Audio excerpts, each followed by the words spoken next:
Olá, meu nome é Carlos Monteiro, eu sou médico, professor do Departamento de Nutrição da Faculdade de Saúde Pública da USP e eu conversei hoje com o Celso. Foi uma entrevista bem interessante, nós falamos sobre os trabalhos que o nosso grupo na USP tem feito sobre processamento de alimentos e saúde, conversamos bastante sobre o conceito de alimentos ultraprocessados, a consequência do consumo desses alimentos para a saúde. Acho que vocês vão gostar. Oi, pessoal, bem-vindos mais uma vez ao Quem Somos Nós, que a gente costuma chamar de Slow Talk, semanal de divulgação de conhecimento para quem tem prazer nisso. Se você tiver curiosidade sobre todas as conversas que a gente já fez nesses 8 anos e tanto, vai lá no quemsomosnós.com.br, aí você escolhe a plataforma que você preferir, o YouTube, o SoundCloud, o Spotify, lá tem tudo, ou então vai direto na plataforma. Hoje, a gente continua a série que a gente chamou de Como Alimentar o Mundo Sem Destruir o Planeta, mas na verdade eu estou reduzindo agora para só Alimentação Sem Destruição, que fica mais curto e fica mais amplo também. Nós vamos falar sobre o conceito de alimentos ultraprocessados, criado aqui no Brasil e hoje aceito mundialmente, e a relação desses alimentos com as doenças crônicas. Para conversar com a gente, nós convidamos o médico epidemiologista, é duro falar essa palavra, mas saiu, sanitarista e criador do conceito desse alimentos ultraprocessados, que foi orientador também do Guia Alimentar do Brasil, que é usado no mundo inteiro para guias de outros países e é adotado pela FAO, o professor titular do Departamento de Nutrição da Faculdade de Saúde Pública da USP, o cientista Carlos Monteiro.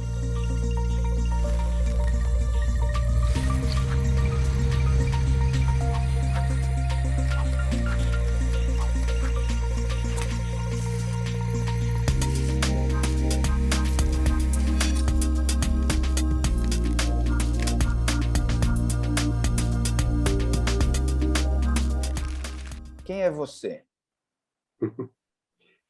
Quem sou eu?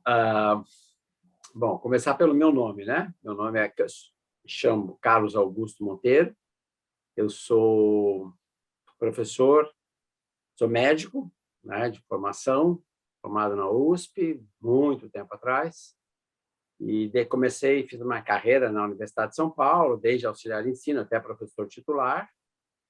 E desde, então, 75, quando eu entrei na Faculdade de Saúde Pública, eu estudo alimentação e saúde, né? A relação entre alimentação e saúde. Comecei estudando no momento em que o Brasil tinha problemas enormes de mortalidade infantil, doenças infecciosas, desnutrição gravíssima e tal.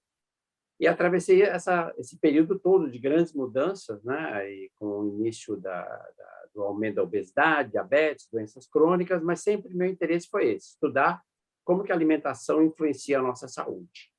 Do ponto de vista profissional, esse sou eu. Tá, vamos voltar antes, então, de você ser profissional. Primeiro, por que, né, você teve esse interesse? Por que você quis ser médico? Onde você estudou? Se teve algum professor que te influenciou? Né? E por que esse assunto? Porque, né, da onde que você veio esse interesse? Legal. Então, eu estudei sempre em escola pública, né? Uma família bastante humilde, estudava à noite, trabalhava durante o dia, desde os 13 anos, né? Você fazia o quê? Trabalhava com o quê? Office Eu boy? Na época fiz tudo, Eu comecei como office boy, trabalhei como advogado, recepcionista de escritório de advocacia, trabalhei em loja de roupa, trabalhei como arquivista. Quando eu cheguei no topo da minha coisa, eu era arquivista. Então, aí era... Foi no terceiro colegial, aí eu fiz o terceiro colegial e aí fiz vestibular. E não tinha ideia de fazer medicina, não. Eu queria fazer classe, eu queria fazer ciências sociais e tal. Mas eu descobri lá no ginásio, no colégio que eu estudava, no Marina Sintra, ali na Antônia de Queiroz, que era um grupo escolar de dia, de noite era um ginásio. Aí eu descobri que eu precisava fazer clássico, porque eu estava no curso errado, eu estava no científico, né? Aí eu falei, bom, agora o que eu vou fazer? Aí tinha duas opções. um científico com desenho, para quem queria ser engenheiro, e um científico com biologia, para quem queria ser médico, né? Eu falei, o quê? Médico? Engenheiro? Não cheguei a pensar nisso, né? Mas como era muito ruim de desenho, aí eu fui para biologia, que aí não tinha, eu ia ser reprovado em desenho, né? Até hoje eu sou incapaz, né, de desenhar duas retas, enfim, eu sou muito ruim nisso. E aí eu comecei a estudar biologia e comecei a gostar, né? E aí eu acho que veio a ideia da medicina, começou aí, né? Então, assim, eu acho que a biologia é um negócio fantástico, entender a vida, né? Entender esse milagre da vida, né? Que é um milagre no sentido da coisa ser espantosa, né? A complexidade, a sofisticação Como é que do isso organismo, existe, né? como é que isso existe e tal. Mas, ao mesmo tempo, a ciência permite a gente entender um pouquinho, né? Um pouco. Certamente vai discutir sobre isso, né? A ciência ela permite a gente entender um pouco dessa maravilha que é a vida, né? E aí eu acho que aí veio o meu interesse pela medicina. Aí fiz o curso de medicina e a nutrição é uma coisa muito interessante, porque a nutrição é a base da vida, né? Então, o que distingue os seres vivos dos outros seres inanimados, né? Uma das coisas, talvez a principal, é a nutrição, né? A gente precisa comer, se alimentar, as plantas precisam também se alimentar, né? Bactérias. Qualquer vida, né? Qualquer vida, até o vírus, né? Ele precisa de energia, ele precisa de nutrientes, e isso é a vida, né? Então, isso desde o início, eu lembro que na medicina, por exemplo, gostei muito quando eu tive fisiologia do aparelho digestivo, né? Então, eu comecei a ver que aquilo era uma coisa que podia ser interessante. Aí eu fiz muita política estudantil, fui do centro acadêmico, etc. Na época, eu estudei em 67, 68, né? Então, você imagina como eram as coisas, né? Então, também, aí me desenvolvi logo um sentido, enfim, pela questão da justiça social, pela igualdade, essa coisa toda. Aí, para juntar as duas coisas, eu vi que a medicina preventiva, que foi o que eu fiz de residência, era uma coisa bem interessante. E aí, depois, fui para essa questão da nutrição, mais especificamente, por esse interesse, mais para essa curiosidade de entender a vida, né? E aí virei um epidemiologista, né, que a gente chama da área da nutrição e da saúde, né? É muito Foi legal. assim. É interessante como é sem querer, né? Você virou tudo isso sem querer. Foi por um erro lá atrás que daí vai. É interessante isso, É né? verdade. Bom, vamos lá. Eu não tenho como não passar por isso, eu vou chamar de mentor, inventor, seja lá o que for, da história dos alimentos multiprocessados. Eu não sei qual é o nome que você gostaria que eu desse para isso. Ultraprocessado, né? Que é um termo, ultraprocessados, porque é um exatamente. termo que ainda não existia. A gente quis criar um termo que não existia. Isso. Então você inventou isso, né? Ou sei lá, mentor, o nome que você queira dar, você me diz. Que é um conceito, na verdade, que não existia e que foi inventado aqui na USP por você e talvez a sua equipe, e que hoje é aceito pela FAO, é aceito em vários países, é colocado. Explica um pouquinho esse processo, que é daí que vem tudo, né, no final. Claro. Então, o nosso grupo aí, há muito tempo, a gente tem um núcleo na USP, né, que é o Núcleo de Pesquisas Epidemiológicas em Nutrição e Saúde, o NUPENS, né? Ele foi criado em 1990, já tem mais de 30 anos, né? E ele reúne professores da Faculdade de Saúde Pública, onde eu trabalho, mas também da Faculdade de Medicina, do INCOR, da Faculdade de Economia, da USP, na Unicamp, a gente tem colegas da Unifesp, enfim, os núcleos da USP, os NAPs, né, que a gente chama, eles, em geral, têm essa característica, eles são multidepartamentais e multi-institucionais, né? Bom, a gente criou esse núcleo com a ideia de entender, talvez o principal motivo foi entender, descrever as condições de saúde da população relacionadas à nutrição, que tem relação com a nutrição, a desnutrição, anemia, obesidade, essas doenças todas que são muito prevalentes, entender a trajetória delas, quer dizer, o que está acontecendo com elas, estão aumentando, está diminuindo, né? E quais são as causas disso, né? E sabendo as causas, eu posso propor políticas, ações, etc. Soluções, Isso que a epidemiologia faz, as soluções. Né? A epidemiologia faz isso. Ela diagnostica o problema em termos populacionais, identifica a distribuição, quem tem mais, quem tem menos, como é que está evoluindo no tempo aquilo, e a partir dessa distribuição e dessa evolução, ela começa a testar hipóteses sobre as causas daquele tipo de problema. Né? Bom, então, nesse processo, a gente trabalhou muito com desnutrição infantil. Né? Então, uma coisa incrível, eu tive a oportunidade de descrever, de publicar bastante sobre a queda da desnutrição na infância no Brasil, né? Que é uma coisa que muita gente talvez ainda não saiba, né? Mas o Brasil, na verdade, nesse século, né? No século XXI, desde até um pouco antes, né? Na verdade, a partir de 94, 95, finalzinho, com o governo do Fernando Henrique, depois, em seguida, com o governo do Lula, esses 8, 16 anos, mais ainda o da Dilma, né? Esses 20 anos, o Brasil teve um desempenho em relação à diminuição da desnutrição na infância incrível, né? Fantástico. Né? Então, a gente tem uma ideia, uma coisa também, outra vez, muitas pessoas não sabem, o Nordeste sempre foi um celeiro da desnutrição no Brasil, né? Desde a José de Castro, enfim, Nelson Chaves, tal, que descreveram isso. Ora, entre 1996 e 2007, o Brasil, a redução da desnutrição na infância no Nordeste foi tão intensa que o Nordeste ficou igualzinho ao Sudeste. Quer dizer, ficou com 6% de crianças desnutridas. É uma coisa que a gente não acreditava que poderia ser. Então, a gente trabalhou muito nessa área, descrevendo o programa Fome Zero, Bolsa Família, enfim, o papel de tudo isso, a explicação, né, dessa redução, etc. Então, a gente trabalhou muito com isso. Nesse processo de monitoramento, a gente criou vários também instrumentos de monitoramento, né, de várias doenças, uma delas obesidade. Então, talvez a gente tenha sido o primeiro grupo a identificar, no Brasil, um crescimento explosivo da obesidade. Né? Uma coisa assim, a gente criou, inclusive, um sistema, que é o Vigitel, que mede a cada ano a prevalência da obesidade. Independente da classe social, não é isso? Exato, exatamente. Quer dizer, inclusive, assim, agora está mudando, né? Mas todas as classes sociais você teve esse aumento da obesidade. Uma coisa realmente interessante isso, porque quando você vê desnutrição na infância, é a população pobre, a população não existe. A pessoa pode fazer tudo errado e a criança não vai ficar desnutrida, né? Assim, em termos práticos, né? Mas a obesidade não. A primeira coisa que você falou é interessante, ela é democrática, né? Ela atinge todas as classes sociais, ainda um pouco mais frequente entre os mais ricos, mas está mudando rapidamente isso no Brasil.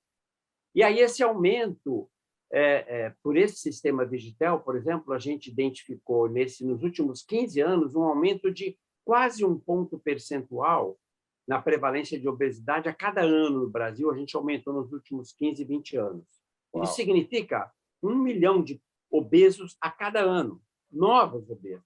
Né? Então, você pegar lá um estádio do Pacaembu, são 20 estádios do Pacaembu a cada ano de pessoas obesas. Então, é uma epidemia, né? No sentido, é uma epidemia de doença crônica, que é até uma contradição. Né? Doença crônica não deveria ser epidêmica.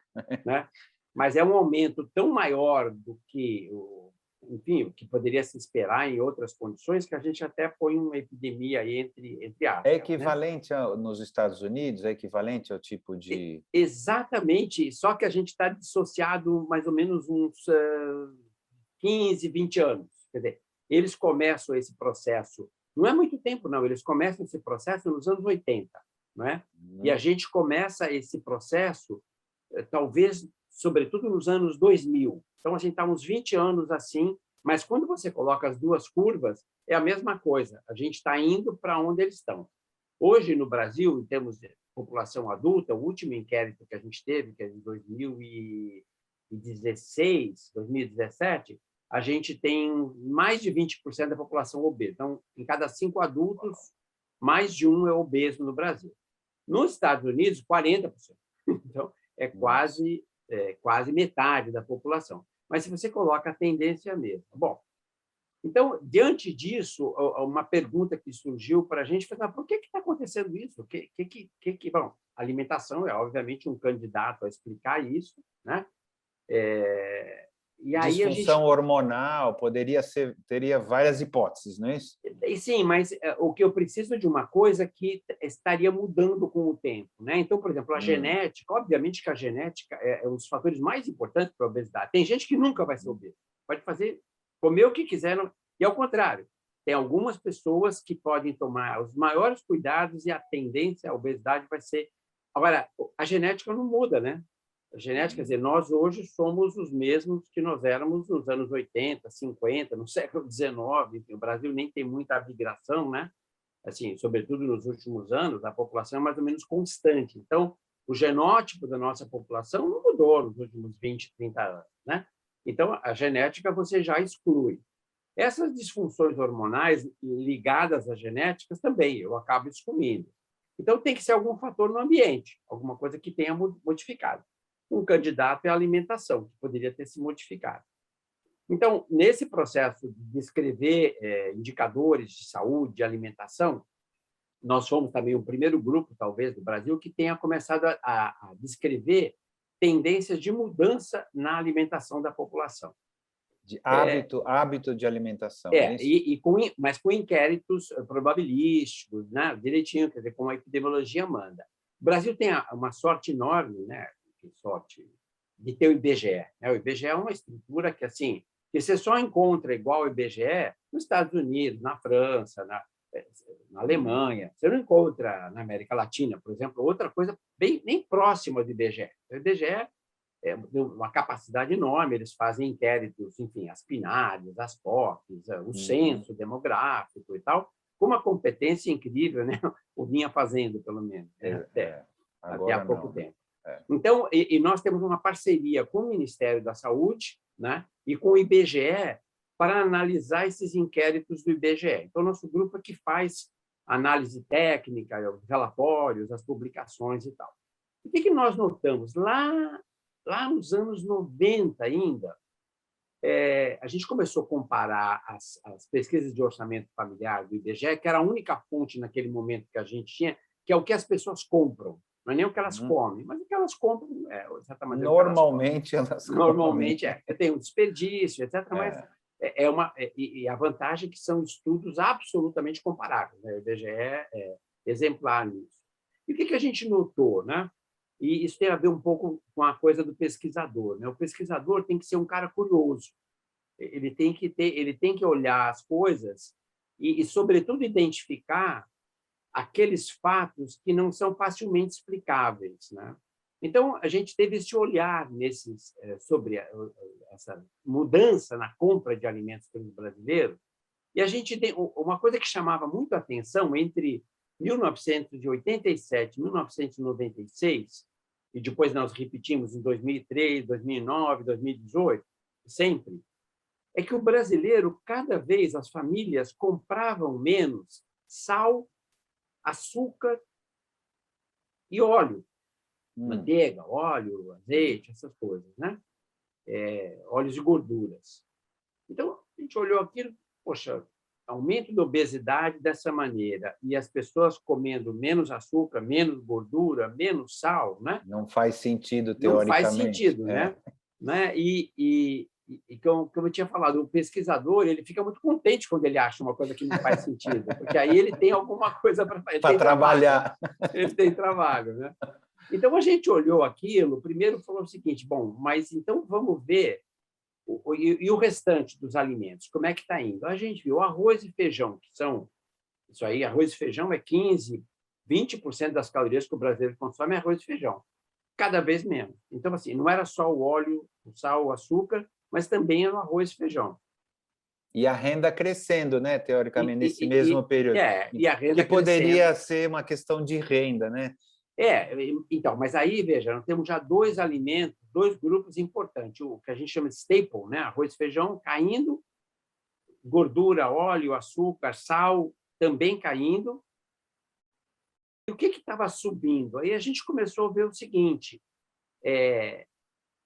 inclusive, a gente viu o seguinte, que do ponto de vista da compra total de alimento, a quantidade de açúcar não estava diminuindo, estava aumentando. A quantidade de gordura e açúcar, de gordura, de açúcar e de sal estava aumentando.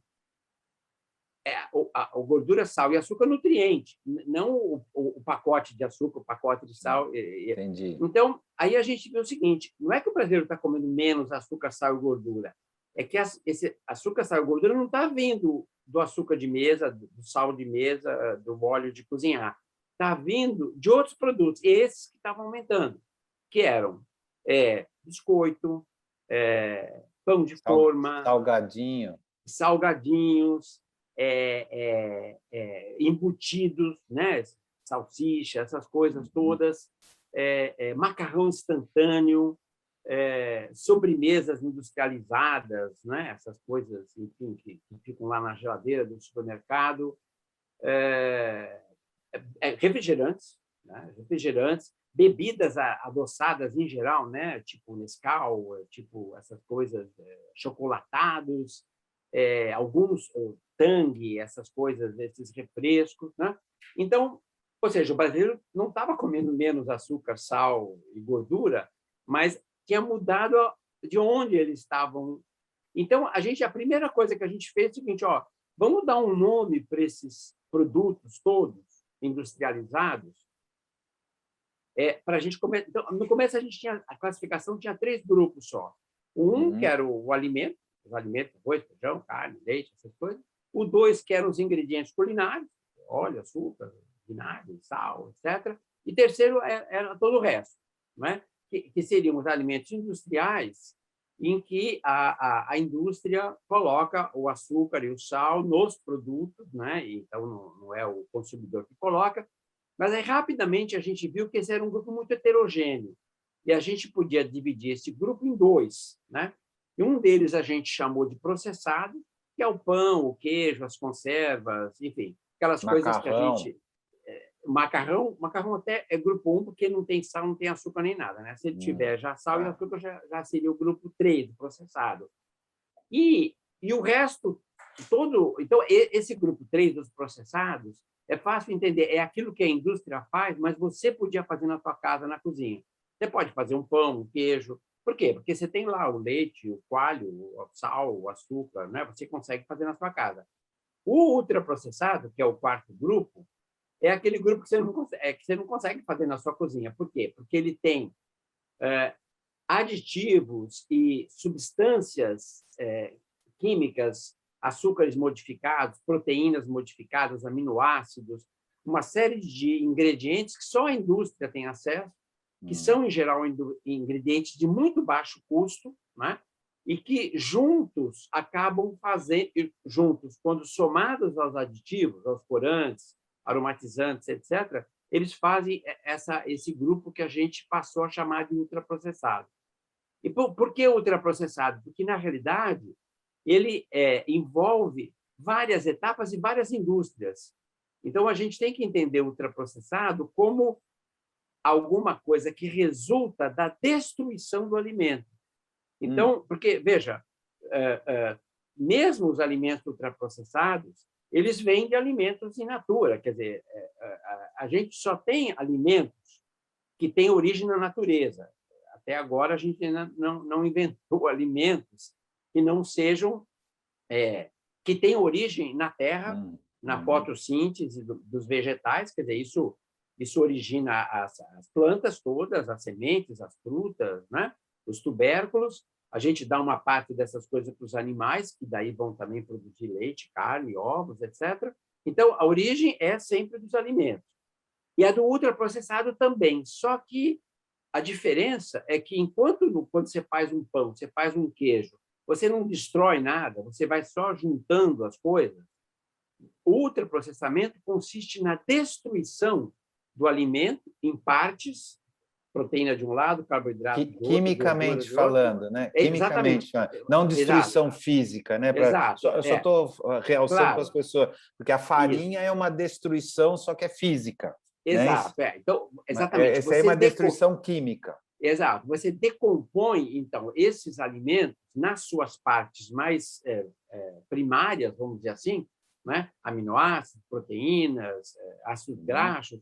E aí o que é ultraprocessamento? É uma formulação. Então, aí eu tenho... Então, por que ultraprocessamento? Porque a origem desses produtos está lá atrás, em alimentos, soja e poucos alimentos. Isso é outra coisa interessante também. Basicamente, atrás de ultraprocessado, você tem soja, milho, farinha de trigo, cana de açúcar. Olha, 4 ou 5, esses respondem por 80% dos ingredientes ultraprocessados. Então, a partir dessas commodities, que são commodities, né? E que têm preço muito baixo, então tem essa questão, são produzidas em todo o mundo, né? Em vários países, etc. As indústrias de alimentos, que são todas transnacionais, você não tem a indústria pequena de ultraprocessado, ela é uma indústria grande, porque é um terreno extremamente sofisticado, quer dizer, para você transformar esses aminoácidos, essas proteínas, em um produto final de alta qualidade, vamos dizer assim, ou de alta aceitação, de alta padronização, você precisa maquinarias, você precisa ingredientes que só as grandes indústrias têm acesso, como os aromatizantes, corantes, por exemplo. E aí, esse ultraprocessamento é isso. Você decompõe o alimento nas partes, é uma espécie de reengenharia, né? Então, você faz uma reengenharia, você remonta de outro jeito exatamente. com outras coisas. Isso, remonta. E aí, essa questão aí, voltando a ligar a questão da biologia, né? Quando você faz um automóvel, é mais ou menos isso, né? Você pega lá a matéria-prima, o ferro, ele vai virar o aço, eu pego o petróleo, transformo em plásticos, né? Eu pego o alumínio, outro. Então, eu vou pegando da natureza os vários materiais aí inorgânicos, vamos dizer assim, né? E eu tenho a montadora. Então, a empresa de ultraprocessamento, ela faz o que a montadora de automóveis faz. Só que quando você desmonta os alimentos e você faz a reengenharia dos alimentos, você perde uma parte muito grande das propriedades dos alimentos. Ele parece a mesma coisa, mas não é a mesma coisa, né? Então, assim, sobretudo com os aditivos, a indústria consegue fazer, por exemplo, um macarrão instantâneo que parece um macarrão, parece um macarrão. O efeito, vamos dizer assim, organoléptico, né? A sensação, a textura, é de um macarrão. Com os aditivos, você consegue dar para aquilo gosto de queijo, de bacon, de qualquer coisa, sem usar queijo, sem usar bacon. Então, você faz a reengenharia do macarrão, só que o que acontece é que as propriedades desse novo macarrão, elas nem de perto chegam nas propriedades do macarrão autêntico, com molho autêntico, etc, etc. Agora, ele é feito de trigo também, é isso? Nada, não é. O macarrão instantâneo, o maior componente dele é gordura hidrogenada. Então, na realidade, é gordura com amido, e aí uma série de texturizantes, emulsificantes, uma série de condições. E por que ele é feito de gordura? Porque a gordura hidrogenada é muito barata. Então, a lógica do ultraprocessamento, então você tem uma paleta ali de ingredientes, e é como se tivesse alguém pegando o mais barato de cada... Você tem tanto açúcar, né? O açúcar é a caloria mais barata que existe no mundo hoje em dia. Então, quanto mais açúcar você coloca num produto, o custo dele, por 100 gramas, cai. Então, se você usa gordura hidrogenada, óleo de palma, se você usa açúcar, né? E a lógica é essa. E tem outra vantagem, essas coisas duram muito tempo, né? Porque como você não tem um alimento integral, a duração é quase eterna desses produtos. Então, você ganha outra vez aí, né? No estoque, na coisa do transporte, etc. Então, basicamente, se você veja essa coisa do macarrão instantâneo, é muito interessante, porque você pega uma criança e dá para ela, faz um macarrão ali, até caprichadinho e tal, e depois dá para ela um miojo com aquele pozinho com gosto de picanha e tal. É difícil competir, não é? Porque os aditivos, eles exageram no sabor das coisas, e, sobretudo, a criança que ainda não tem um paladar definido, ela quando começa a receber esses estímulos extremamente intensos, né? Você consegue com monoglutamato de sódio, por exemplo, todas essas coisas têm monoglutamato de sódio. Aquilo é uma explosão na boca. Aquilo. Aí você pega a criança e depois dá um macarrão para ela com molho de tomate, né? Ela não tem mais interesse, né? Então, o ultraprocessado é isso, é uma coisa que dá muito lucro para a indústria, agrada muito o paladar, sobretudo uma pessoa que esteja formando o paladar, né? Só que tem então até você fala, bom, tudo bem, a indústria está enriquecendo, produzindo isso, então tá bom, né? Não tá bom. Não tá bom porque existe aí uma incompatibilidade entre o nosso, aí voltando à biologia, né? Entre o nosso organismo, nosso cérebro, nosso microbioma, nossos sensores, nossa estrutura hormonal, tudo isso foi feito e evoluiu durante milhões de anos de uma maneira, como eu falei, quase milagrosa, né? Muito capaz para aproveitar todos os alimentos que existem aí, né? Por isso que o ser humano é um omnívoro, a gente come qualquer coisa porque a gente dá um jeito, a gente vai digerir aquilo e vai, então a gente tem muitos recursos, né? Mas quando chega a gordura hidrogenada, por exemplo, que é um exemplo bem interessante, a gordura hidrogenada você pega um óleo comum e você hidrogena, né, as ligações que você tem e ela passa a ser uma gordura trans. Essa gordura trans, ela tem uma posição, porque você faz isso com muita pressão e temperatura. Então, você tem o hidrogênio numa posição que não é a posição, que é a posição trans, não cis, né? Então, o nosso organismo não consegue digerir essa gordura trans. Ela não serve para nada, né? Do ponto de vista de nutrição. De nutrição, e ela é tóxica, né? Por que ela é tóxica? Bom, aí é por azar, né? Quer dizer, por chance, né? Ocorre, mas a gordura trans ela é tóxica, mesmo em quantidades muito pequenas, ela é cardiotóxica, né? Ela leva enfim, a doenças do coração. Isso aí está mais do que estudado. Então, isso, veja, a gente sabe que a gordura trans é um veneno, ela não tem nem essa, ela não pode nem ser chamada de alimento, né? Na verdade, ela é uma coisa tóxica. Ela podia ser inócua, mas não é, ela é e não tóxica. Exatamente. Então, isso a gente sabe desde o final dos anos 50. Veja que incrível. Só agora, nos Estados Unidos, houve a proibição pelo FDA da utilização de gordura hidrogenada em qualquer produto alimentício. Só que ainda está no período de moratória e a indústria tem mais uns 3 ou 4 anos para se adaptar e parar de usar gordura hidrogenada. Mesmo aqui no Brasil, há 70 anos sabendo que é tóxico. E a Anvisa agora começou o mesmo processo, né? A gente imita muito os Estados Unidos, até bom nesse aspecto, né? E aí no Brasil também, a Anvisa já está estabelecendo um prazo para isso. Mas veja, uma coisa que tem há 70 anos. Agora, essas outras coisas que a indústria de ultraprocessados utiliza, como os emulsificantes, por exemplo, que é uma coisa que, enfim, a gente não consome, não. É um detergente, né? Uma coisa que você usa, porque para você manter junto lá a gordura, a proteína, o carboidrato, você precisa de um ligante para aquela coisa. Então, o emulsificante ele ajuda o produto a ter uma textura que é agradável, né? Então, só que esses emulsificantes são completamente estranhos ao nosso organismo. E a gente sabe hoje que, por exemplo, no intestino, eles acabam tirando a proteção de gordura da parede do intestino, então, criando muitos problemas. Então, qual que é o problema do ultraprocessamento? É isso, ele traz tantos problemas ao mesmo tempo, do ponto de vista de novos compostos químicos que vão entrar dentro do nosso organismo, que aí, então, essa é a justificativa para outra parte do nosso trabalho, que é estudar aí em populações como a alimentação com ultraprocessados gera doenças, que tipo de doenças, qual é o risco, qual a velocidade, etc. Que é a outra coisa que o nosso grupo faz e vários outros grupos no mundo estão fazendo, né? Foi aí que você gerou o guia alimentar ou ajudou a gerar o guia alimentar? Isso. O que deve e o que não deve comer, é isso? Posso dizer então, assim?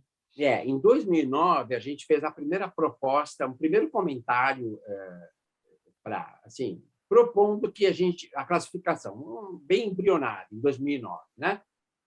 Então, e a partir daí a gente começou a trabalhar com estudos relacionando, então, a alimentação brasileira com a obesidade, foi a primeira coisa que a gente fez.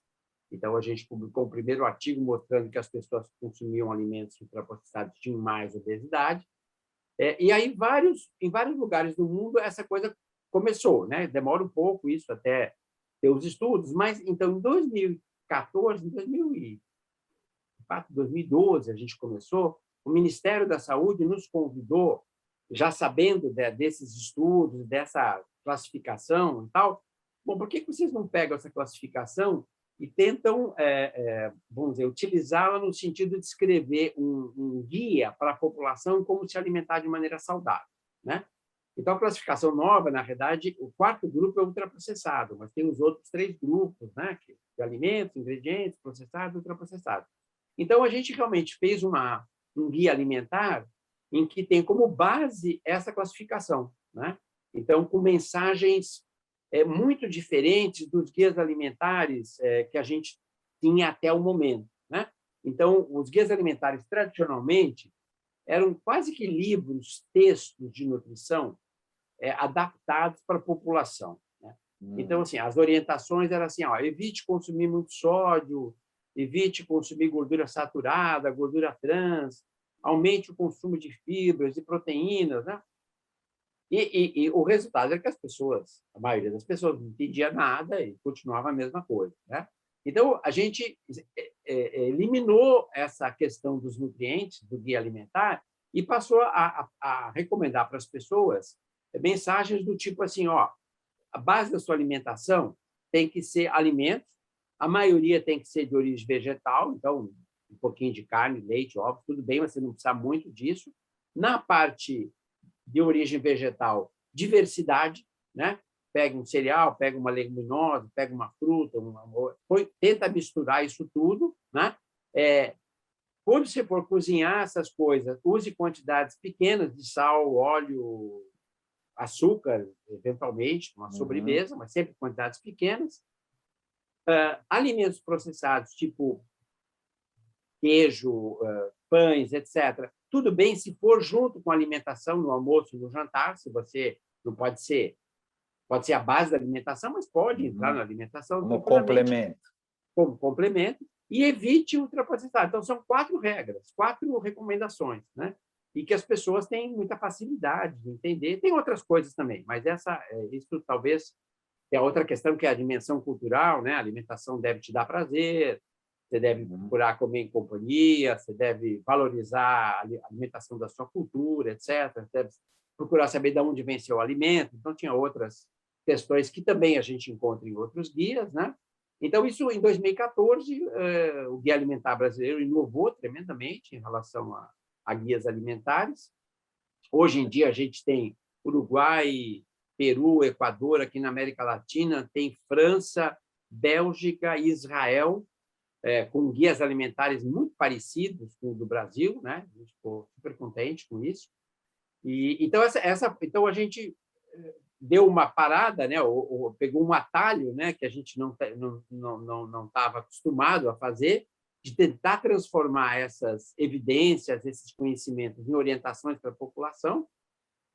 O guia aí passou a ter vida própria, hoje ele enfim, está na casa de muita gente. Enfim, mas tem sido bastante contestado, né, pela indústria. A indústria tentaram, inclusive, reescrever o guia recentemente, não é isso? Você quer contar um pouquinho essas pressões e tal? Então, em 2014 mesmo tem uma história interessante, né? Agora eu já posso contar, porque a gente já está bem longe, já faz tempo, né? Mas em 2014 o guia alimentar ia ser lançado, né?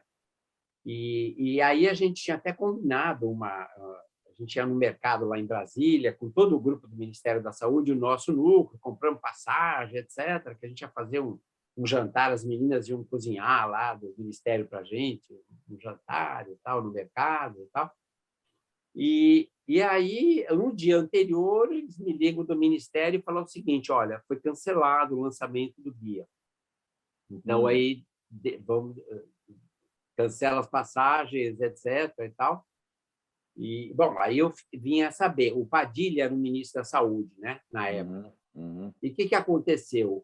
Veja, o guia teve uma consulta pública, mais de 3.000 sugestões, foi um sucesso assim, a consulta pública do guia, e a gente mudou muita coisa, muita coisa. Teve pessoal da área do vegetarianismo, teve até coisas da própria indústria, a gente viu alguns termos, mudou, enfim, a gente fez uma nova versão praticamente, e essa que ia ser lançada.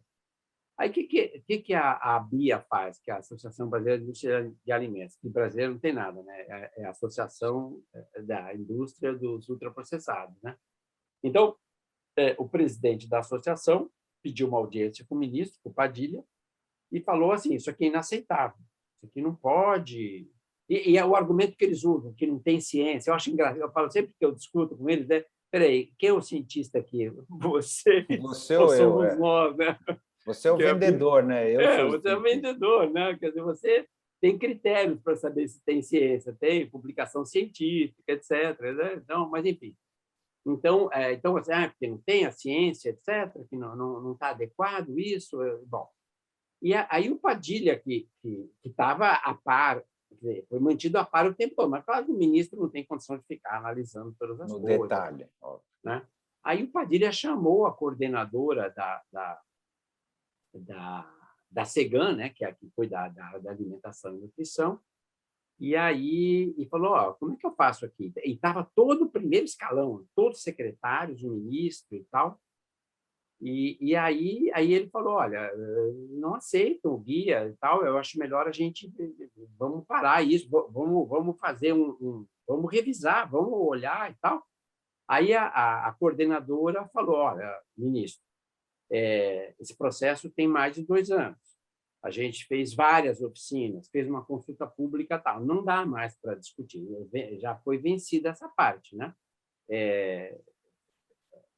Agora, claro que o senhor tem toda a autoridade de fazer essa revisão, só que vai fazer sem mim. Eu não continuo, obviamente, eu estou sendo totalmente desautorizada, tal. Aí ele encerrou a reunião e falou, bom, eu preciso pensar sobre isso e tal. Aí, o que ele faz, o Padilha? Ele foi ler o guia, né? Não tinha lido ainda, provavelmente não com atenção, né? Aí ele chama a diretora e fala, isso é fantástico, isso aqui é muito bom, né? E aí, porque quem ia lançar era a diretora, né? Ele falou, não, quem vai lançar sou eu vou lançar isso na reunião do Conselho Nacional de Saúde semana que vem. Né? E aí não foi outra coisa, foi lançado em grande pompa e circunstância o Guia Alimentar, e essa foi a história, foi inicial. Desde então, a cada ano, a Bia volta à carga. E o mais revisar, recente, né? O mais recente foi agora, acho que ano passado, né? Quando eles tentaram, através da ministra da Agricultura, né? Eles conseguiram, que eles não estavam conseguindo muito sucesso ali na saúde, né? Então, via a ministra da Agricultura, eles conseguiram lá convencer, fizeram um texto paupérrimo, na verdade, de crítica ao guia alimentar, mas isso vazou, né? De alguma maneira, esse documento vazou, chegou ao nosso conhecimento, então houve uma grande mobilização, não só de pesquisadores e influenciadores brasileiros, né? Mas no estrangeiro também, né? Várias pessoas. Então, teve manifestações nacionais, né? de estudiosos de várias universidades e tal, e a própria ministra da Agricultura veio a público dizer, esse documento está muito ruim, nós vamos reavaliar, então, e interrompeu o processo, né? Agora, esse processo continua, a gente tem notícias de que estamos aguardando, a última tentativa não foi bem sucedida, né? Mas por que isso, né? Por que essa questão essa oposição tão forte dessa indústria, né? Porque, veja, não é que a indústria de ultraprocessados ou a indústria alimentar transnacional que produz ultraprocessados quer envenenar a população, quer fazer ela ficar... Não, claro que não, eles só querem ganhar dinheiro, que é absolutamente legítimo, né? Capital privado quer se reproduzir, etc.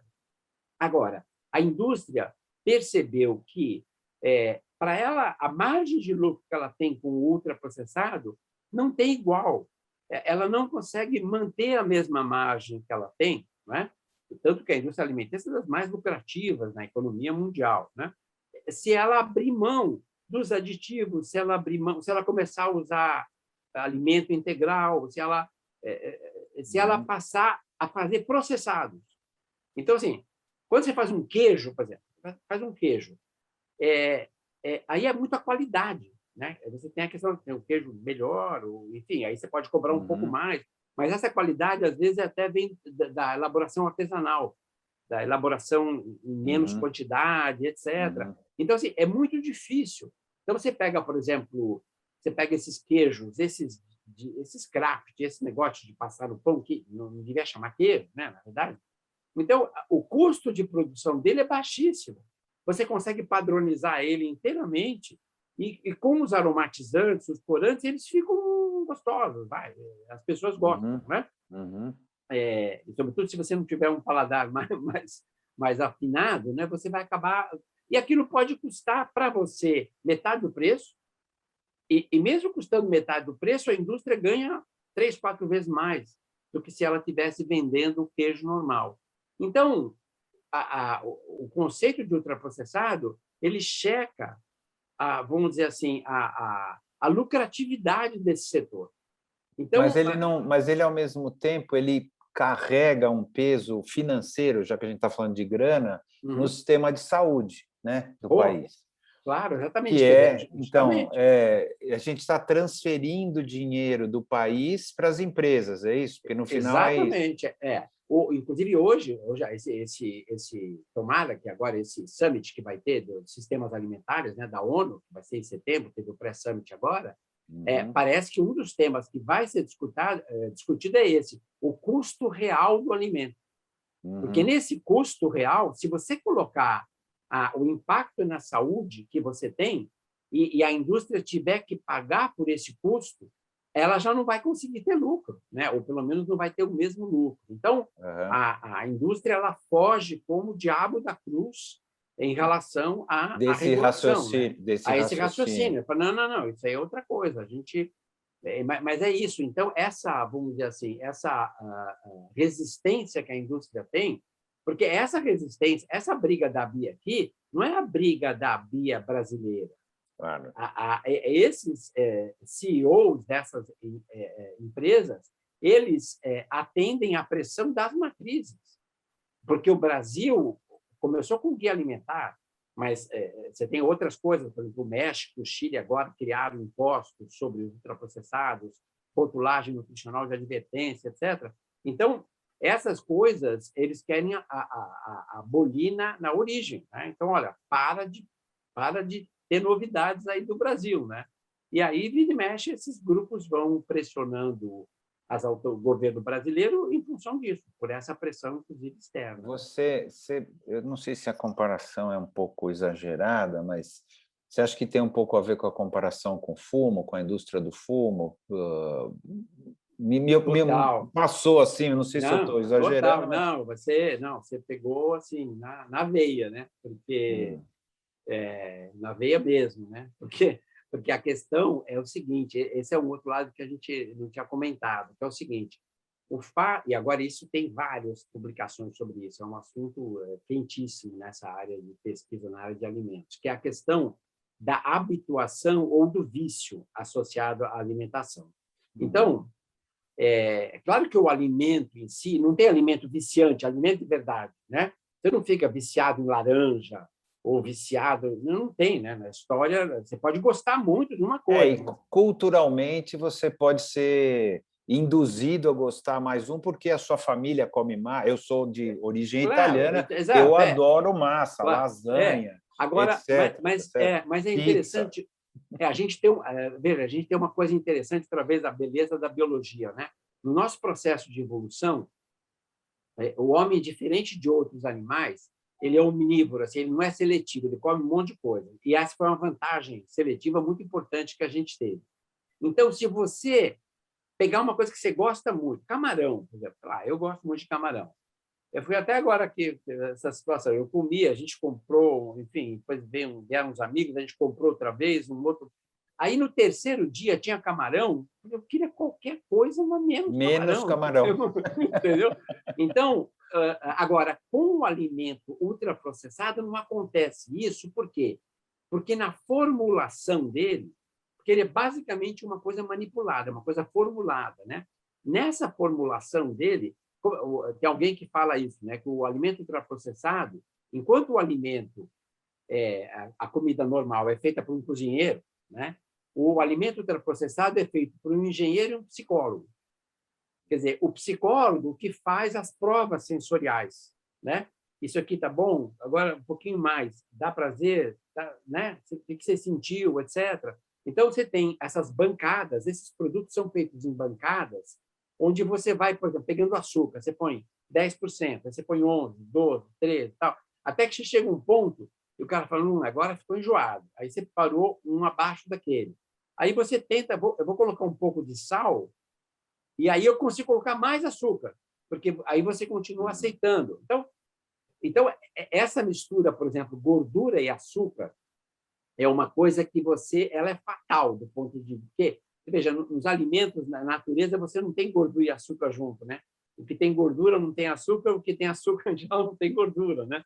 Você pega as frutas, por exemplo, você tem o açúcar, mas não tem gordura. Várias coisas do leite, por exemplo, você tem, enfim. Então, essa formulação que ela é feita em laboratórios, ela é feita no sentido de maximizar o prazer que você tem com o alimento e fazer o produto chamado irresistível, né? Você não consegue parar e você nem precisa variar. Aquilo é tão explosivo que e aí não é só sabor, né? Textura também. Então, um composto químico está ali, por exemplo, a textura, ela maximiza a gordura, o prazer que você tem com a gordura, então, e o sal junto. Então, esse conjunto de aspectos, né, que tem na formulação do ultraprocessado, ele é feito nesse sentido. O que você faz? O que é o cigarro? O cigarro é uma formulação também. O cigarro você tem, como nos alimentos ultraprocessados, que você tem 20 ou 30 ingredientes, no cigarro você tem centenas de ingredientes, né? Então, por exemplo, outro dia eu li alguma coisa sobre isso. O cigarro tem amônia, né? Porque a amônia, ela maximiza o prazer com a nicotina. Ela maximiza o tempo de absorção. Então, com a amônia no cigarro, a nicotina, ela chega no seu cérebro mais rapidamente com um efeito dobrado, né? Então, existe algo parecido com a nicotina, assim, do ponto de vista alimentar? Alguma coisa? Existe substâncias assim, não? Então, não uma única, né? Eu acho que isso que atrapalha um pouco, e é essa combinação que eu te falei, né? Então, por exemplo, a combinação açúcar-gordura, claramente, isso tem, inclusive, estudos com neuroimagem, que você nota que aqueles centros do prazer, aqueles sensores para cocaína, para outras coisas, quando você tem essa mistura da gordura e do açúcar, ela bate ali da mesma maneira. Tal. Teve um documentário agora de um jornalista, muito bacana, de 2 médicos, na verdade, ingleses, e eles ficaram durante 30 dias, um deles ficou depois do outro, comendo só ultraprocessado. E eles fizeram um filme, a BBC tem um filme sobre isso, mas é acesso só lá na Inglaterra, mas tem várias coisas na internet, né? E aí esse cara, ele fez um acompanhamento com uma cientista do sistema nervoso, né? E ela foi acompanhando com neuroimagens, com tomografias, as sinapses, as ligações do cara. E é incrível, porque no final dos 30 dias, ela mostra assim as imagens, está totalmente diferente. Então, uma série de circuitos, eles estão super enfatizados, né? Esses circuitos do prazer. E aí, o que acontece? O cara parou e ela deixou passar mais algumas semanas e fez outra vez. Continuavam lá as sinapses. Quer dizer, é um processo que provavelmente tem um efeito. Então, tudo a ver com cigarro, na realidade, tudo a ver em todos os aspectos, no sentido de que, por exemplo, a rapidez, não é só o ingrediente, é a rapidez que chega aquilo no seu cérebro. Porque o cigarro, por que vicia tanto? Porque você fumou, deu uma tragada, a nicotina é segundos aquilo. Então, o teu cérebro aprende que aquele prazer vem daquele cigarro, né? E aí começa a reforçar esse tipo de necessidade. Com o alimento é a mesma coisa, né? Toda a ideia, inclusive eu vi até uma outra sacada interessante, o fast food, né? Ele não é só fast food porque é feito rapidamente, é que ele atua rapidamente No dentro cérebro. do cérebro, né? Então assim, tem tudo a ver, rapidez na absorção, escolha dos ingredientes, criação da habituação e o marketing, que essa é outra coisa importante, né? Porque o marketing, o que ele faz no caso do cigarro, no caso do álcool, e no caso também do ultraprocessado, ele completa o processo, né?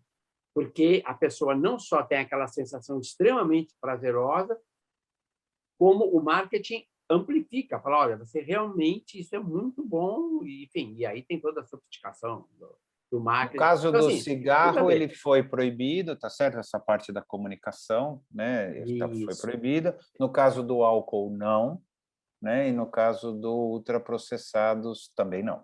Né? Bem não, né? Menos ainda. O álcool ainda Menos tem ainda. alguma coisa. Alguma restrição, mas não Agora, está proibido, né? a Inglaterra agora fez um movimento super importante, né? A Inglaterra tirou toda a propaganda de alimentos com açúcar e gordura, que é muito ultraprocessado, no fundo, no final das contas, para a criança, então você só pode fazer propaganda disso, acho que depois das 10 da noite, alguma coisa, enfim, Como durante o dia, ficou para o álcool aqui também, como né? ficou para o álcool, exatamente. Isso, a indústria ficou possessa com esse negócio, né? Porque o marketing é muito importante, né? Quer dizer, e eu te digo mais ainda, o marketing é uma coisa interessante. Na Inglaterra, nos Estados Unidos, em que 60% das calorias são de ultraprocessados, a função do marketing, de maneira geral, é tirar o cara de uma marca para outra. Você quer trazer ele para o teu produto. Aqui é muito mais grave, porque aqui que o marketing faz é tirar o cara da comida de verdade, do alimento, para o ultraprocessado. E porque a gente está num processo de transição, né? No Brasil, o consumo de ultraprocessado é 1/3 do que é na Inglaterra e nos Estados Unidos, né? Então a indústria tem um mercado enorme aqui, não só no Brasil, mas de maneira geral, nos países de renda média, renda baixa, então mais ainda, né? E isso é extremamente importante, porque uma vez que você passa a transição, né, e chega numa situação como está os Estados Unidos agora, eu discuto muito com meus colegas dos Estados Unidos, eles falam o seguinte, mas não dá, como é que a gente começa? Porque as pessoas precisam voltar a cozinhar, Como é que primeira faz coisa. voltar para trás, né? Tá Não certo? é? Como é que volta para trás Como é que tudo? volta para trás? É muito mais difícil. Então, eles falam, bom, isso é um processo que vai levar muito tempo, porque a gente vai ter que... Agora, no Brasil, e essa perspectiva do guia alimentar, né? Primeira coisa que a gente quis com o guia alimentar é o seguinte, ó, você que ainda come comida de verdade, você cozinha, você cozinha, alguém cozinha para você, você come lá no bar da esquina, não importa. Mantenha isso, né? Porque a gente ganha muito, e é muito mais fácil manter alguma coisa do que você criar um Voltar para processo, trás. voltar para Depois que trás, né? cria um hábito, né? Porque tem uma Exato. questão da conveniência também, né? Você vai lá, pega uma comida já pronta e esquenta no micro-ondas e já É, e, come. Esse é, negócio da e, modernidade, né? é. Tem um assunto ali que é, que Não, é total, não. Assim, é como você chegar para um fumante e ignorar que o cigarro dá prazer para ele. E você querer conversar com ele e falar o seguinte, ó, esquece isso aí, bobagem e tal, né? não Então, dá certo. o ultraprocessado é a mesma coisa. Ele é conveniente? É. Ele é prazeroso? É. Se você ignorar isso, você não vai chegar a lugar nenhum, né? Agora, a gente acabou de escrever agora, eu escrevi um artigo que saiu agora, semana passada, com mais 6 professores da Austrália, Estados Unidos, Reino Unido, assim, a nata da área da nutrição no mundo, né? E a gente propôs o seguinte, por conta até desse summit, né? Da necessidade de a gente reformatar a indústria de alimentos e o processamento de alimentos. Não é eliminar, é fazer o processamento ajudar e não atrapalhar. E, basicamente, como é que você faz isso? Você faz produzindo alimentos mais convenientes. Por exemplo, bom, quando você faz um macarrão, por exemplo, né? Então, você imagina quando você faz a farinha de trigo, você imagina, você vai pegar o trigo, você vai moer o trigo. Não vai dar certo. Hoje ninguém mais vai fazer. Não dá para fazer. A minha avó fazia. Isso. Agora, a farinha de trigo já é uma boa invenção. Tá? Eu já consigo fazer um monte de coisa. Agora, o macarrão é mais ainda. Né? O macarrão, você bota a água lá e a farinha de trigo, basicamente, é um alimento que a gente chama minimamente processado. Aí você tem lá um molho, uma mistura, então você fez a sua comida. Né? Então, assim, a indústria pode trabalhar muito até essas coisas, por exemplo, enfim, claro que para uma população que tem um poder de aquisitivo maior, você ter hortaliças já cortadas, limpas, etc., que você pode ter congelado.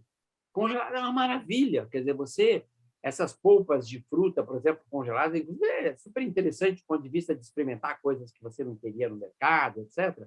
Do ponto de vista de economia, né? A fruta que você ia jogar fora, você faz um suco com ela. As frutas secas, o café, o chá. A indústria pode ganhar dinheiro, óleo, azeites, né? A indústria pode ganhar muito dinheiro fazendo alimentos processados que vão ajudar as pessoas a comerem não só melhor, mas mais rapidamente, de maneira, né, mais rápida, até experimentando coisas novas, né, que você não teria condição.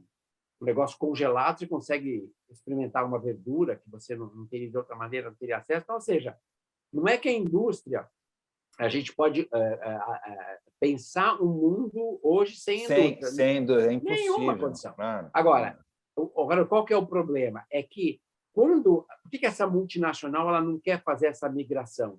Porque a hora que ela sai do queijo Kraft e ela começa a fazer o queijo Gouda, ela tem mais 300 indústrias fazendo isso já. E ela vai ter que disputar o mercado com elas. Né? Então, o que acontece? Você tem dois problemas. A margem de lucro diminui quando você sai do ultraprocessado e você passa a ter competidores. Né? Mas isso faz parte. Né? Deveria. Tem duas coisas que me ocorreram agora conversando com você, que a primeira é o seguinte: em nenhum momento a gente passou sobre o alimento com agrotóxico ou não e o que isso causa, porque a maioria é com agrotóxico, né? Mesmo todos eles. E segundo, assim, quais são as doenças crônicas que você, nos seus estudos, ou que mundialmente nos estudos, estão relacionadas com os ultraprocessados, além da obesidade, obviamente, né? Então, vamos começar por essa segunda, depois a gente vai para outra. Né? Tá. Então, o primeiro trabalho que eu te falei, acho que foi esse, foi o ultraprocessado de obesidade aqui no Brasil. Né? Foi até uma tese de doutorado de uma aluna minha, agora professora, junto comigo, Maria Laura, junto com o pessoal também da Harvard, porque ela foi fazer um doutorado de sanduíche lá e fez esse trabalho. Foi o primeiro relacionando talvez consumo efetivo de ultraprocessado com o risco de doença. Bom, de lá para cá, para você ter uma ideia, em 2020, houve 6 revisões sistemáticas publicadas na literatura sobre os estudos sobre ultraprocessados de doenças. E esses estudos, basicamente, 2015, 16, 17, 18, 19, 20, assim, nos últimos 5 anos, que é quando teve o boom desses artigos, né? E agora teve uma revisão já agora em 2021 com 43 estudos observacionais. Então, assim, se você colocar lá a gente tem uma coisa que chama PubMed, né? É um negócio onde a gente tem os artigos científicos indexados de boas revistas, né? Então, se você colocar lá a palavra alimento ultraprocessado em inglês, né? Você vai ter uma referência a esse termo em 2009, aí, sei lá, duas que é a minha, 2 em 2010, 3 em 2015. Bom, atualmente tem mais de 600. E no último ano, mais de 200. Então, assim, é uma coisa crescente. E quais são as doenças onde a gente tem muita confiança? Por quê? Porque já tem meta-análise, já tem mais de 3 estudos. Obesidade, obviamente, diabetes, doenças cardiovasculares e cerebrovasculares também, AVC, essas coisas. Depressão, que foi uma surpresa para mim, mas quando eu comecei a estudar agora a depressão, a surpresa acabou, porque, na verdade, a fisiopatologia da depressão está muito associada a um estado de inflamação crônica de baixa intensidade, que é o mesmo substrato que você tem para diabetes, doença cardiovascular, etc. Então, essas doenças crônicas, muita gente diz que é uma única doença e que tem várias expressões, aí sim, dependendo da genética da pessoa. Né? Então, a depressão, hoje, é uma doença crônica, tanto quanto diabetes, doença do coração. Essa explosão, então, de depressão que aconteceu, sei lá, de uns 20 anos para cá, você acha não? Os estudos indicam que está muito relacionado com esse tipo de então, você tem alimentação. Hoje, eu acho que tem 3 estudos, a gente mesmo aqui, a gente agora no Brasil, a gente começou o ano passado, a gente começou um estudo que é o Nutrinet Brasil, que já tem 100 mil pessoas sendo acompanhadas, né? A gente acompanha as pessoas totalmente pela internet, é um estudo incrível, do ponto de vista de metodologia, assim, de baixíssimo custo, e uma das coisas que a gente quer estudar é a depressão. E aí, nesse processo, a gente começou a entrar em contato com as pessoas que tinham estudado depressão, na Espanha, na França, na Austrália. E aí, eu mesmo eu não conhecia porque tem uma literatura sobre estudos experimentais, inclusive, mostrando uma região do cérebro que é cerebelo, uma parte posterior do cérebro, em que essa questão da depressão, onde você tem lá os receptores todos, serotonina, né? E aí mostrando, estudos experimentais mostrando uma atrofia dessa região, primeiro em ratos, alimentados com com alimentos ultraprocessados, de vários tipos e tal, e alguns estudos já em humanos e tal. Então, tem um substrato, inclusive orgânico, para isso aí, para minha surpresa e tal. Obesidade, diabetes, cardiovascular, cerebrovascular, depressão, essas são as que têm pelo menos 3 estudos ou mais de segmento, né, que é um padrão ouro para a gente. Mas, agora, outros estudos que têm com menos estudos. Doença renal crônica, uma coisa que chama fragilidade do idoso, que é uma coisa que o idoso fica pouco funcional, alguma coisa assim, ele tem mais problemas de funcionalidade, doença colo irritável e doença do intestino grosso, né? Colite ulcerativa, doença de Crohn, tem pelo menos um trabalho bem feito e vem vários por aí agora, porque o que acontece é que esses estudos de corte são poucos no mundo, mas as pessoas têm esses bancos de dados já coletados, então é só uma questão de você reanalisar o banco de dados. Então, assim, doenças crônicas são essas que eu te falei. Câncer. Câncer tem de câncer feito na França, câncer em geral, aumento de risco, e câncer de mama em mulheres, né? E, como eu te falei, vários trabalhos sendo feitos, então, os próximos 2, 3 anos a gente vai ter. E o que é muito interessante é que, desses estudos todos, nós estamos falando aí provavelmente em, sei lá, talvez uns 50 estudos ou mais, nenhum deles mostra proteção. Quer dizer, nenhum deles mostra que o ultraprocessado tem qualquer proteção. E pouquíssimos mostram não associação, né? Que não é nem bom nem ruim, né? Que é normal isso, porque você tem diferentes populações, etc. E tal. Tem muita questão de metodologia aí que é um pouco mais complicada. Então, em relação às doenças, é isso. E não por acaso, essas doenças, como você falou, depressão, câncer de mama, obesidade, diabetes, são doenças que estão aumentando, né, no mundo inteiro, né? Então, até interessante, você pegar, por exemplo, doença cardiovascular, não está aumentando no mundo inteiro. Nos países mais pobres está, mas nos países mais ricos está até diminuindo. Mas o que você tem nos países mais ricos? O cigarro. Cada vez menos gente fuma. Claro que o cigarro para doença do coração é brutal. Né? Mortal. Então, enfim, essa coisa da doença. O agrotóxico, né? Então, assim, a primeira coisa, você tem razão, quer dizer, na realidade, hoje, porque nós temos hoje um sistema alimentar hiper, mega industrializado, e essa industrialização ela não está só na parte do processamento, que virou mega industrializado. essa mega industrialização ocorre antes, né, já na tudo. agricultura, né, e até no varejo, né, até na comercialização, se você for ver, né, pegar a Amazon agora, essa coisa toda, né, enfim, os mercadinhos estão fechando todos, né, está virando tudo uma coisa globalizada e de grande porte, de grande escala, né? Então, na parte da agricultura, já há algum tempo, a gente tem um sistema que se preocupa quase que exclusivamente com a produtividade, com a lucratividade, obviamente, da agricultura, e não com os efeitos, com o custo real, né? Que a gente estava falando da produção. A saudabilidade. Exato. Então, o que a gente tem? Você tem o modelo é o que produz mais rapidamente daquele tipo de alimento que é o mais rápido. Então, assim, você tem a monocultura, você tem o uso intensivo de agrotóxicos, de fertilizantes, etc., com todas as consequências que a gente sabe para o meio ambiente, mas que acabam produzindo a matéria-prima, uma boa parte de matéria-prima dos ultraprocessados, a preços muito baixos, vamos dizer assim, com custo muito baixo de produção.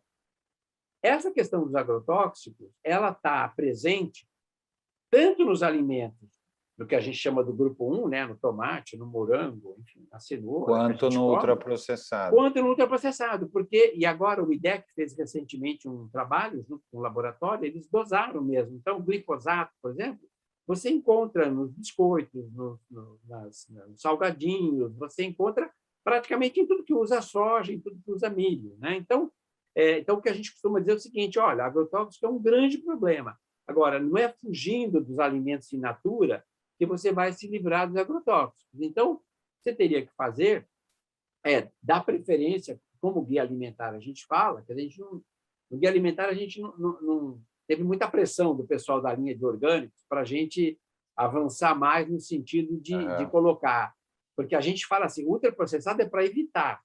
Agora, a gente não fala para evitar ou não consumir qualquer alimento que não seja orgânico, porque isso não é razoável, ou não seria viável de fazer. Seria aconselhável, mas não é viável. Exato. É isso? Então, a gente fala, exatamente, de preferência. Ao passo que o ultraprocessado, tudo bem, você não precisa dele. Para cada ultraprocessado, você tem uma alternativa processada ou até minimamente processada. Para o orgânico, você não tem alternativa, pelo menos com o mesmo custo ainda. Mas no guia a gente fala muito, mas se você não começar a comprar, ele sempre vai ser caro. Quer dizer, então, se você puder, se você tiver, faça um esforço nesse sentido e tal. Agora, o agrotóxico tem duas questões, né? Tem o mal que ele faz para o trabalhador, E que para o parece que, ambiente. inclusive, Também, até que é até mais grave, né? Assim, mais claro. intenso e tal, e para o próprio meio ambiente, né? Dele entrar nas cadeias todas, na água, nessa coisa toda. Então, assim, é uma coisa, é um problema certamente assim de uma importância muito grande. Essa questão das doenças crônicas que a gente falou, né? Uma coisa que a gente não falou, por exemplo, assim, no ultraprocessado, o prazo de validade dele, em geral, é muito grande. É 1 ano, 2 anos, uma coisa assim. E eles são, invariavelmente, embalados com plástico. Então, eles ficam com plásticos, recobertos por plástico, durante muito tempo. Esses plásticos, o bisfenol, por exemplo, é um que passa para o alimento. Em quantidades pequenas, evidentemente, mas se você tem uma dieta muito com ultraprocessado, isso aqui é uma coisa cumulativa, né?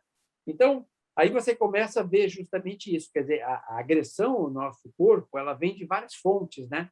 Inclusive desses compostos. Por que eu lembrei disso? Porque o agrotóxico não deixa de ser um composto químico que vai entrar nas nossas glândulas, vai simular os hormônios, vai fazer o nosso sistema endocrinológico funcionar mal, tanto o agrotóxico quanto a molécula do plástico, quanto, enfim, várias outras coisas que a gente acaba tendo, infelizmente, que consumir. Né? Bom, nós já estamos conversando há 1 hora e pouco, não parece, pelo menos para mim não parece. E acho que é um bom momento de eu encerrar, eu encerro sempre, porque é um momento que o sentimento que me dá é que nós estamos piorando bastante, tá certo? Assim, a nossa condição, e eu acho bonita a tua luta para tentar melhorar alguma coisa, né? Mas é muito complexo esse assunto todo. Agora, veja, né? só para não ficar uma coisa também pessimista, né? Uma visão só assim de que não tem o que fazer. Primeiro, vários países têm feito E até, por exemplo, o Reino Unido agora deu um passo muito importante em relação a isso. A América Latina está dando baile nisso. Chile, México, Peru, Brasil estava dando baile, agora a gente está levando baile, né? Uruguai fazendo muita coisa interessante, sabe? Bom, então você tem coisas sendo feitas. A saúde pública tem um histórico no Brasil de muitas vitórias. A questão do tabaco também, às vezes as pessoas não sabem, nesse sistema que a gente criou, o Vigitel, a gente monitora também a prevalência de fumantes. A gente chegou em 2020 ao menor número da série, menos de 10% de fumantes entre os adultos. A gente já teve, aqui em São Paulo, 70% de fumantes entre os homens, por exemplo, né? Hoje a gente tem 11, porque é um pouquinho mais uma das vitória, mulheres, né? Uma vitória então, da política pública lá atrás, tá certo? Que exatamente, quer dizer, e por isso que a gente, a analogia com o cigarro, a gente faz das duas maneiras, né? Tanto do ponto de vista da estratégia da indústria, que é a mesma, quanto da resposta das políticas públicas. Quer dizer, porque a gente às vezes fala, você precisa de como é uma coisa muito complexa, você precisa ter um conjunto de políticas públicas, como você teve para o cigarro. Então, no cigarro, o que a gente fez no Brasil direitinho? Propaganda, a primeira coisa, o marketing. Quer dizer, se você tirar, sobretudo no Brasil e outros países, que o consumo de ultraprocessado ainda não é a regra, se você tirar o marketing, você tira o chão da indústria de ultraprocessado, né? Então, se você regulação de marketing que se fez para o cigarro, preço, né? O preço do cigarro, se a gente não tivesse os impostos que tem, então a maior parte, então você tem que taxar brutalmente essas coisas, né? Aí a questão do ambiente, facilitar, você não pode fumar no restaurante, não é? Então você vai criando dificuldades, né? A partir de políticas públicas, e você vê que funciona. Inclusive, quando você vê assim, o cigarro é extremamente viciante, é um negócio que não foi fácil conseguir fazer isso, né? E a gente conseguiu. Então, por que não conseguir também em relação aos ultraprocessados? Entendeu? Então, eu não sou... O que a gente gostaria é que isso acontecesse mais rapidamente. Eu não tenho nenhuma dúvida que daqui a 10 anos, 20 anos, nós vamos estar numa situação, até porque esses problemas de saúde são tão graves, né? São tão graves que... E tão custosos, né, também, que uma custosos. hora o Estado vai ter que se mexer. Exatamente. Porque o fumo também estava ligado com isso, né? O combate ao fumo chegou uma hora, os estados falaram, espera aí, isso aqui eu estou pagando para esse cara ganhar dinheiro, né? Tem alguma coisa errada. Então, e a gente mudar. Com o SUS, né? E a gente com o SUS, com o sistema público de saúde, quer dizer, que o Estado financia a assistência à saúde, é assim, né? Insustentável, fica insustentável. Né? Mas Bom, isso. Eu quero fechar com a pergunta que eu fecho sempre. Tá bom. E você interprete o nós da maneira que quiser, tá? Quem somos nós? Uau! Ai, eu não sei agora para onde sair. Quem somos nós? Vai. O que me ocorreu primeiro agora. Manda. Nós que tem essa coisa muito dos nós e eles, né? Nós, eu acho que somos as pessoas a favor da civilização, né? A favor do conhecimento, a favor da ciência, né? A favor da solidariedade, da igualdade entre as pessoas, né? Da valorização da diversidade, da cultura, né? E a alimentação tem muito a ver com essa coisa. A alimentação é uma fonte de afirmação da diversidade cultural, né? O nós, para mim, é isso. O nós é a civilização. O eles é a barbárie, né? É a anticiência, é o ódio, é o egoísmo, não é? É o ódio à cultura, é queimar livro, né? É intolerância, né? Eu acho que é isso. E o mundo hoje está numa encruzilhada, porque o eles aí, que costumava ser uma coisa muito pequena, teve aí, por alguma razão, que os sociólogos irão explicar um dia, teve, inclusive no nosso país, uma ascensão, né? Então, o nós é a gente evitar que isso seja realmente um acidente no Brasil e no mundo, né? Essa ascensão dessa extrema-direita, enfim, do ódio, da intolerância, da anticiência, né? Da barbárie, né? Que isso dure muito pouco tempo. Esse é o meu desejo. Tomara.